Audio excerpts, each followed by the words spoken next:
शिमला में पहुंचे Sahastradhara crossing GST बचत उत्सव कार्यक्रम में व्यापारियों से की मुलाकात, कहा स्वदेशी वस्तुओं को अपनाएं।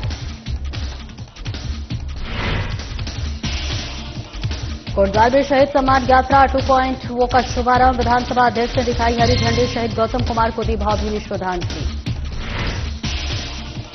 पेपर लीक पर कांग्रेस नेत्री अलका पाल ने साधा निशाना, सरकार पर नकल माफिया के दबाव का लगाया आरोप, सीबीआई जांच की कांग्रेस ने उठाई मांग। हरिद्वार में मां कुष्मांडा की भक्तिमय आराधना मंदिरों में हुआ हवन और विशेष अनुष्ठान, चौथे दिन श्रद्धालुओं ने पहना रॉयल ब्लू वस्त्र।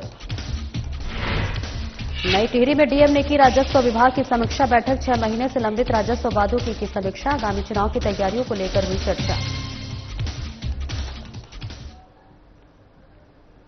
नमस्कार, स्वागत है आपका। मैं हूं आपके साथ सपना दीपक मद्देशिया। बुलेटिन का आगाज करेंगे। मुख्यमंत्री पुष्कर सिंह धामी और सैनिक कल्याण मंत्री गणेश जोशी पहुंचे गुजराड़ा, देहरादून। शहीद सैनिकों को समर्पित शहीद सम्मान यात्रा 2.0 का किया शुभारंभ। सीएम धामी ने शहीदों को नमन कर उनके परिजनों से की मुलाकात। उत्तराखंड देवभूमि और वीरभूमि भी, सीएम धामी ने कहा। उत्तराखंड से बड़ी संख्या में वीर सैनिकों ने देश के लिए दिया अपना बलिदान। शहीदों के सम्मान में प्रथम चरण में निकाली थी यात्रा। इसके साथ ही द्वितीय चरण यात्रा का आज से हुआ शुभारंभ। बलिदानों की स्मृति में बनने वाला सैन्य धाम का कार्य लगभग पूरा, सैन्य धाम बलिदानियों को समर्पित। स्मरण के लिए लाई जा रही है शहीद जवानों के आंगन की पावन मिट्टी। पहले चरण में 1600 शहीदों के घर से लाई थी मिट्टी, दूसरे चरण में 71 वीरों के आंगन से लाई जाएगी मिट्टी। शहीदों का सम्मान करना हर देशवासी का कर्तव्य, गणेश जोशी ने कहा। शहीद परिवारों को Lansdowne Garhwal rifles regimental centre में 5 अक्टूबर को ताम्रपत्र देकर किया जाएगा सम्मानित। वीरों के नाम सैन्य धाम में किए जाएंगे अंकित। शहीदों के परिजनों से मिलकर मंत्री गणेश जोशी हुए भावुक। मंत्री जोशी की आंखें हुई नम, जब हम फौज में थे तो एक साथ हंसते खेलते थे, ये परिवार मेरा अपना परिवार।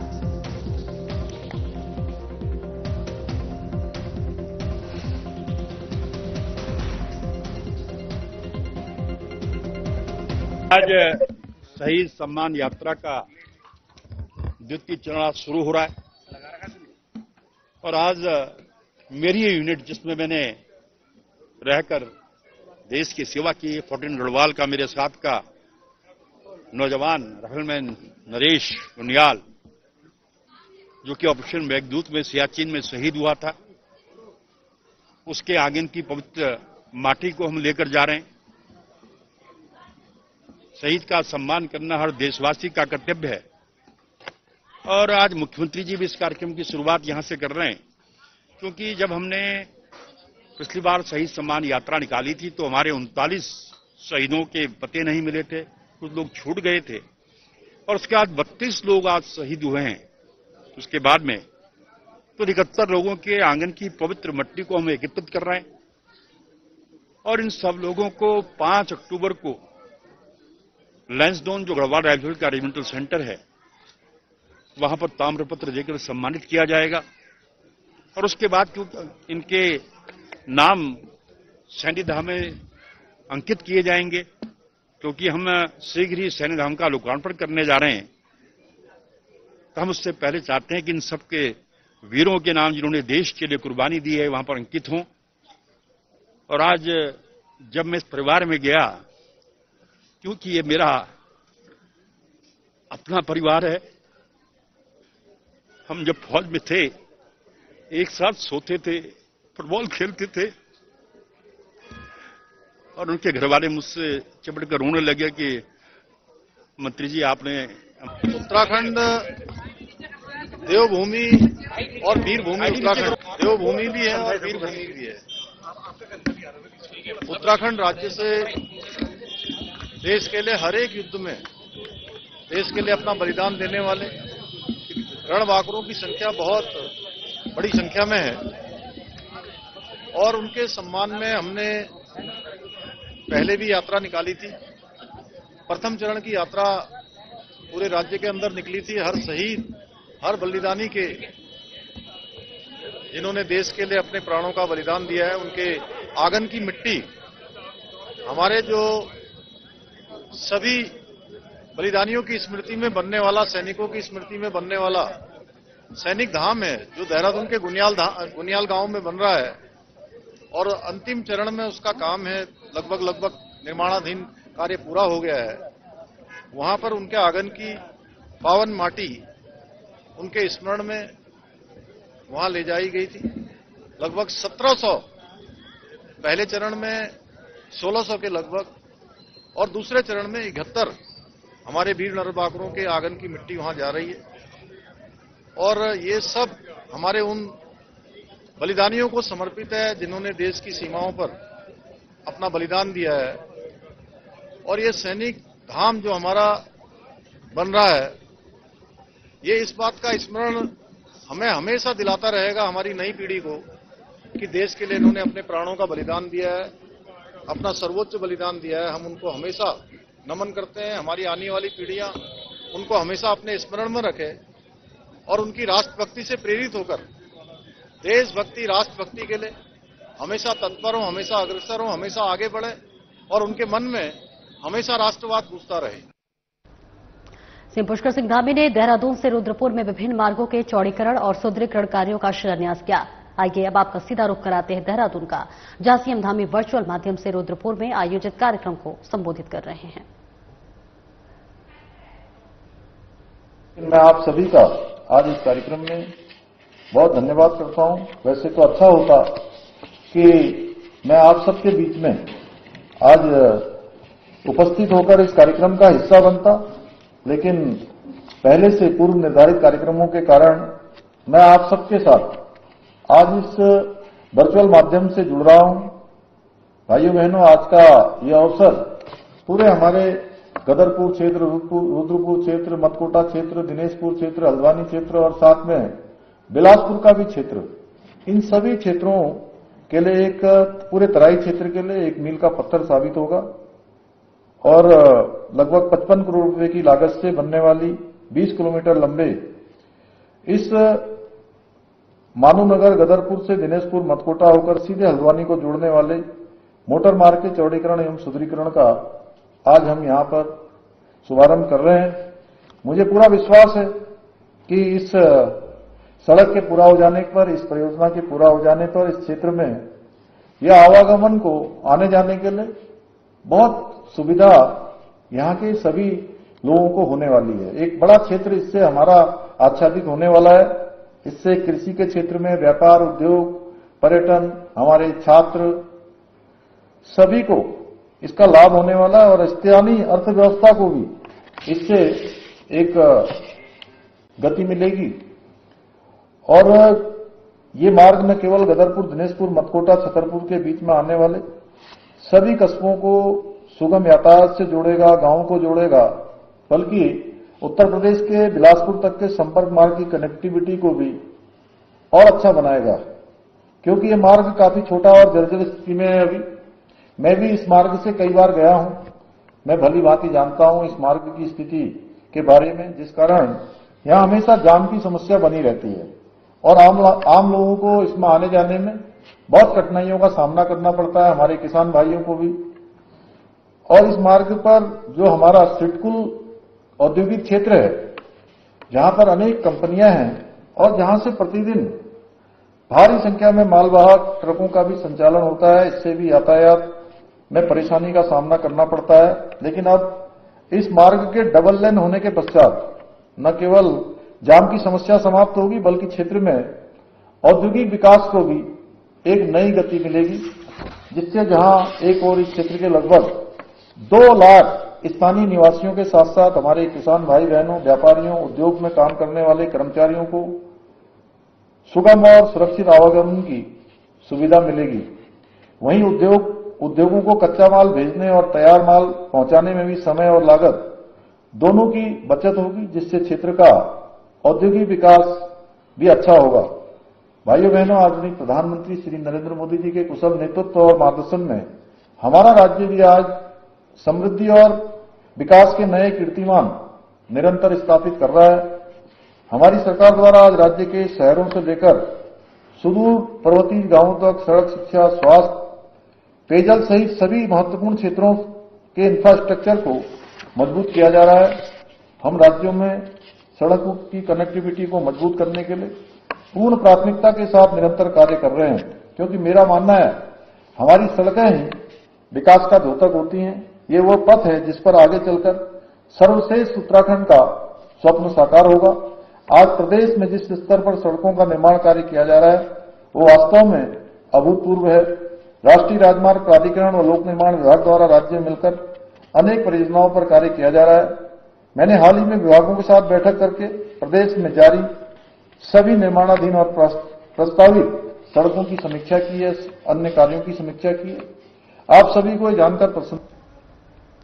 विधानसभा अध्यक्ष रितु खंडोरी भूषण ने कोटद्वार झंडा चौक से शहीद सम्मान यात्रा 2.0 का हरी झंडी दिखाकर शुभारंभ किया। इस मौके पर विधानसभा अध्यक्ष रितु खंडोरी भूषण ने कहा कि यात्रा का उद्देश्य उत्तराखंड में निर्माणाधीन सैन्य धाम के लिए प्रत्येक शहीद के घर से मिट्टी एकत्र करना है, जिससे कि ये धाम हमारे अमर वीर सपूतों के शौर्य, पराक्रम और बलिदान का जीवंत प्रतीक बन सके। उन्होंने कहा कि वीरता, शौर्य और बलिदान की परंपरा हमारी राष्ट्रीय चेतना का अभिन्न हिस्सा है। यह है हम सभी का कर्तव्य है कि हम अमर बलिदानियों की स्मृतियों को संजोए और आने वाली पीढ़ियों तक उनके आदर्शों को पहुंचाएं। उन्होंने कहा कि हम सबको गर्व है कि हमारे जवान देश की रक्षा के लिए अपने प्राणों की आहुति देते हैं। जब हमारे सैनिक सीमाओं पर डटे रहते हैं तभी हम सब अपने घरों में सुरक्षित और चैन से रह पाते हैं। आपको बता दें, विधानसभा अध्यक्ष रितु खंडोरी भूषण श्रीपुर निवासी वीर शहीद गौतम कुमार के घर पहुंची, जहां उन्होंने शहीद के घर के आंगन की मिट्टी एकत्रित की। उन्होंने वीर शहीद गौतम कुमार को अपनी भावभीनी श्रद्धांजलि अर्पित करते हुए उनके बलिदान को स्मरण किया। शहीद सम्मान 2.0 की आज शुरुआत कोटद्वार से हुई है। हमारे शहीद भाइयों को सम्मान देते हुए उनके घर से मिट्टी उठाई जा रही है। वो पवित्र मिट्टी उठाकर देहरादून के सैन्य धाम तक पहुंचाई जा रही है, जहां पर हम अपने सैनिक भाइयों का सम्मान करने जा रहे हैं। कोटद्वार में शहीद गौतम हैं, जो कि आर्मर्ड रेजिमेंट से थे और 2023 से उन्होंने अपनी सर्वोच्च बलिदान दिया था, शहादत दिया था। उनको हम प्रणाम कर रहे हैं, नमन कर रहे हैं और आज उनके घर तक हम पहुंच रहे हैं उस पवित्र मिट्टी को लेने के लिए, जो हम देहरादून के सैन्य धाम तक पहुंचाएंगे। धन्यवाद। एक ब्रेक के लिए रुकेंगे, जल्द लौटते हैं।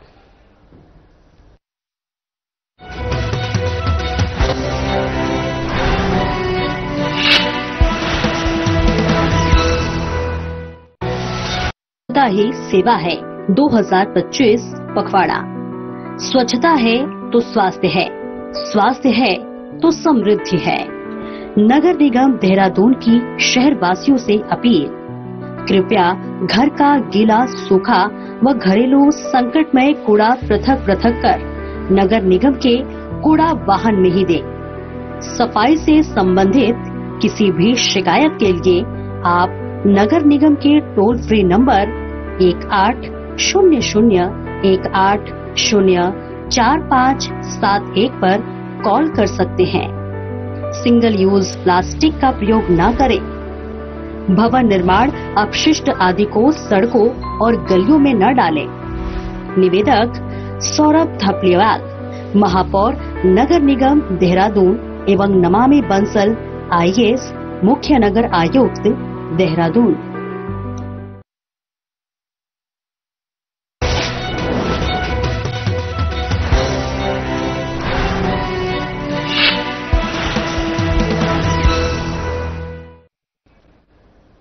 ब्रेक के बाद एक बार फिर से स्वागत है आपका। खबरों में आगे बढ़ेंगे। वरिष्ठ कांग्रेस नेत्री अलका पाल ने उत्तराखंड अधीनस्थ सेवा चयन आयोग के पेपर लीक मामले में सरकार पर कड़ा प्रहार करते हुए पेपर लीक मामले में सीबीआई जांच की मांग की। उन्होंने आरोप लगाया है कि सरकार पर नकल माफिया हावी है और सरकार की नाकामी के चलते नौकरी पाने के लिए कड़ी मेहनत करने वाले बेरोजगार युवाओं के सपने चूर हुए हैं। उन्होंने कहा कि पेपर लीक की खबर से अभ्यर्थियों में गुस्सा है और वह सड़कों पर आंदोलन कर रहे हैं।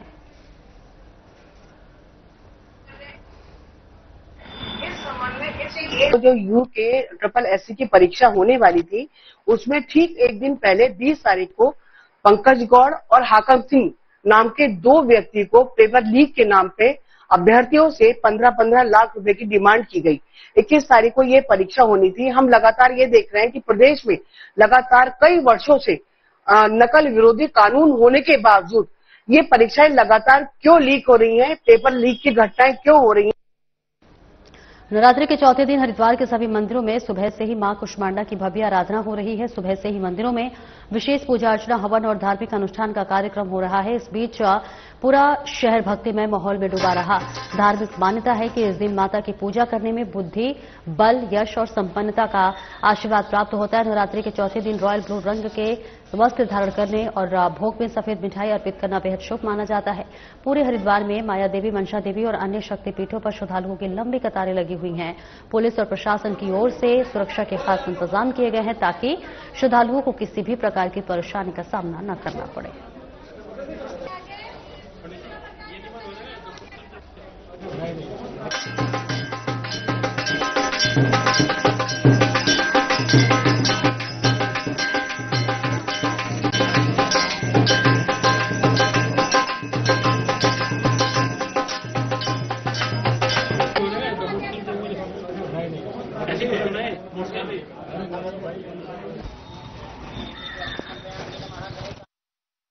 शिक्षा के क्षेत्र में उत्कृष्ट कार्य करने के लिए आवदा फाउंडेशन की डायरेक्टर रितु पटवारी को मुख्यमंत्री पुष्कर सिंह धामी ने सम्मानित किया है।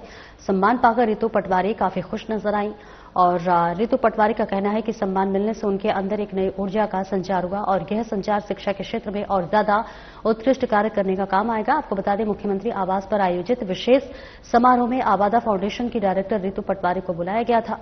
रितु पटवारी ने बताया कि उनकी संस्था प्लैनेट के स्कूल की सोसाइटी में राज्य के 42 विद्यालयों में वर्चुअल कक्षाओं का संचालन कर रही है। इसके अलावा 466 स्कूलों को आधुनिक डिजिटल उपकरणों से सुसज्जित किया गया है। ये योजना जो है उन बच्चों तक गुणवत्तापूर्ण शिक्षा पहुंचा रही है जो दुर्गम और सीमांत क्षेत्रों में रहते हैं।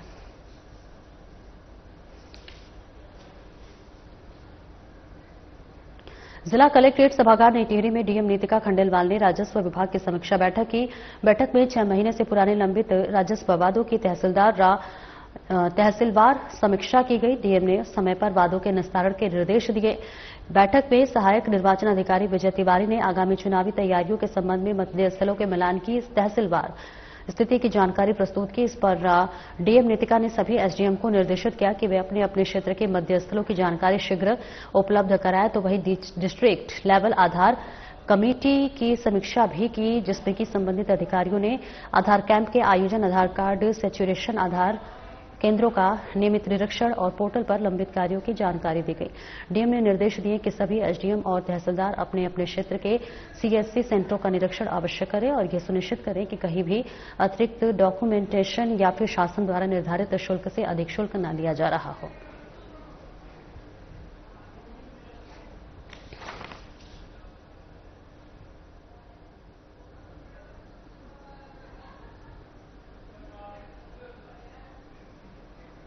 और वहीं मुख्यमंत्री पुष्कर सिंह धामी सहस्त्रधारा क्रॉसिंग पहुंचे, जहां व्यापारियों से उन्होंने मुलाकात की।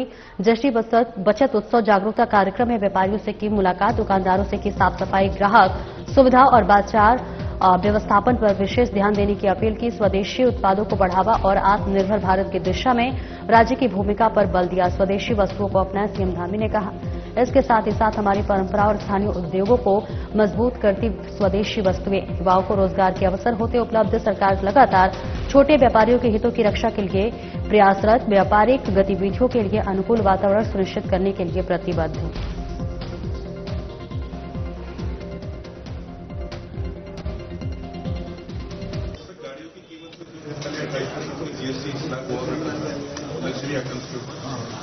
सर की वजह से बहुत रीजनेबल प्राइस होगी, इसको 18% में कर दिया है।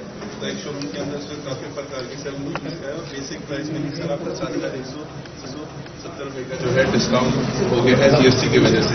इतना ही नहीं सर, जब ऑन रोड गाड़ी पे आते हैं तो आरटीओ भी सस्ता हो गया, इंश्योरेंस भी सस्ता हो गया है, आगे एक्सेसरीज भी सस्ती होगी, क्योंकि स्पेयर पार्ट्स भी 18% पर आ गए हैं सर। तो बहुत बड़ा फर्क और मिला है सर। बहुत लॉन्ग लास्टिंग डिमांड थी इकोनॉमी की ऑटोमोबाइल को कि इसको जो है लग्जरी गुड्स से हटाकर जो है कंफर्ट गुड्स में लेकर आए। बहुत इस बार बहुत उम्मीद है सर। इस बार बुकिंग बढ़ी है? हाँ सर, बुकिंग आ रही है, कस्टमर खुश भी हैं और अच्छा पॉजिटिव रिस्पांस भी दे रहे हैं कि सर की वजह से जो है लॉन्ग लास्टिंग डिमांड आज पूरी हो रही है। आप लोगों की लंबे समय से डिमांड थी काफी सर, ऑटोमोबाइल की काफी लंबी डिमांड थी सर। ये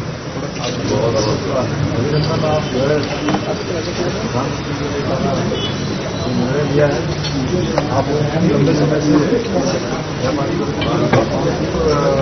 जो खरीदने वाले लोगों की संख्या बड़ी खरीदने वाले मतलब पहले तो अभी बारी आ रही है उनकी सीजन में थोड़ी थोड़ी बुकिंग भी चल रही है मतलब ठीक कर रहे होंगे लगा हाल से लगा जैसे इसमें क्या क्या हुआ हमारे यहाँ वाइट सीमेंट में एक तो 28 था पहले 18 एक बैग लगभग 70 रुपये का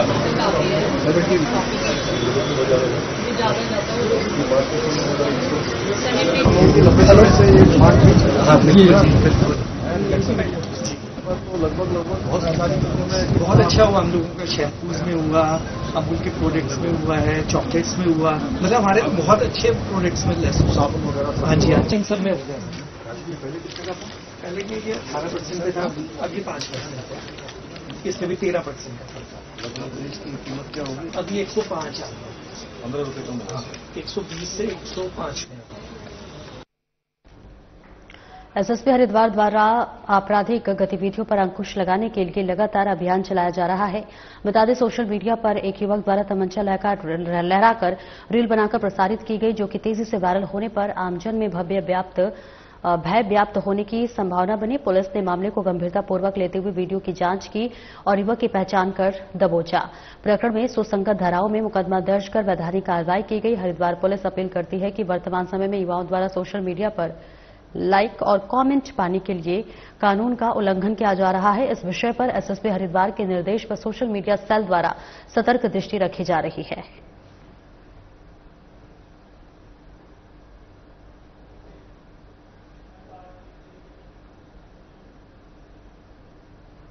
अल्मोड़ा के एसएसपी देवेंद्र पेंचुआ के निर्देशानुसार जनपद पुलिस और फायर टीम द्वारा लगातार आमजन को आग से बचने के उपायों के संबंध में जागरूक किया जा रहा है और इसी क्रम में फायर स्टेशन रानीखेत ने स्कूली बच्चों को अग्निशमन उपकरणों की जानकारी दी। इस दौरान छात्र छात्राओं को डेमोन्स्ट्रेशन कर सिलेंडर में लगी आग को बुझाने के लिए विभिन्न तरीके बताए गए। फायर स्टेशन रानीखेत द्वारा कुमाऊं पब्लिक स्कूल मल्ली मिरई द्वारा हाट में अग्नि सुरक्षा के दृष्टिगत जन जागरूकता अभियान चलाया गया। स्कूल पर उपस्थित अध्यापकों और छात्र छात्राओं को आग के प्रकारों को बताते हुए प्राथमिक अग्निशमन उपकरणों का प्रशिक्षण दिया गया। इसके साथ ही घरों पर होने वाले अग्निकांड जैसे सिलेंडर पर आग लगना आदि पर काबू पाने के भिन्न भिन्न तरीके भी बताए गए जिससे आपातकालीन स्थिति में अधिक नुकसान होने से बचा जा सके।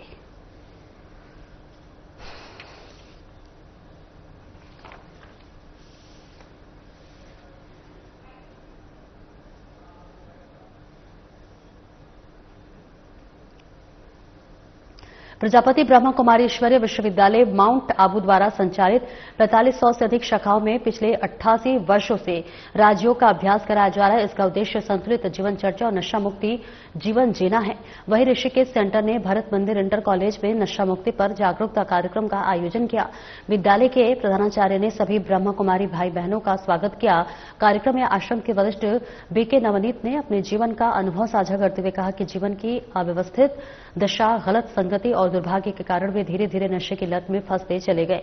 फिर 15 वर्ष पूर्व मुझे पहली बार राजयोग का परिचय मिला और उसी दिन से मेरी सारी बुरी आदतें छूट गई। कहा कि नशा केवल शराब, सिगरेट या गुटखा तक सीमित नहीं है बल्कि आजकल मोबाइल फोन भी एक नया नशा बनता जा रहा है।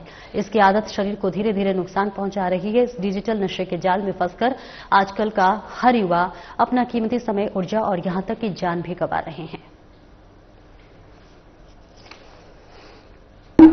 शिव परमात्मा को साक्षी मानते हुए प्रतिज्ञा करता हूँ या प्रतिज्ञा करती हूँ कि किसी भी परिस्थिति के कारण या किसी के प्रभाव या दबाव में आकर कभी भी किसी भी प्रकार के नशे से सदा मुक्त रहूंगा। ऋषिकेश के निकट तपोवन में नहाने के दौरान एक युवक और युवती गंगा में बहने लगे। दृश्य देखकर कुछ लोगों ने अपनी जान की परवाह किए बगैर युवक और युवती को बचाने के लिए गंगा में छलांग लगा दी।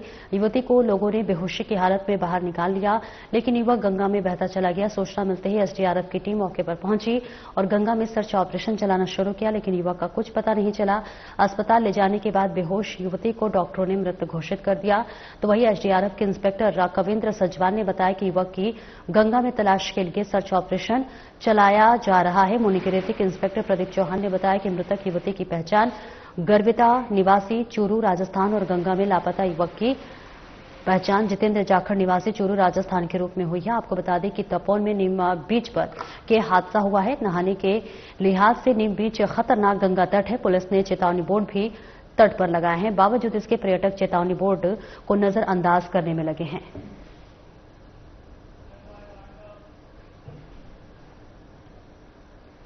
फिलहाल इस बुलेटिन में इतना ही। नमस्कार।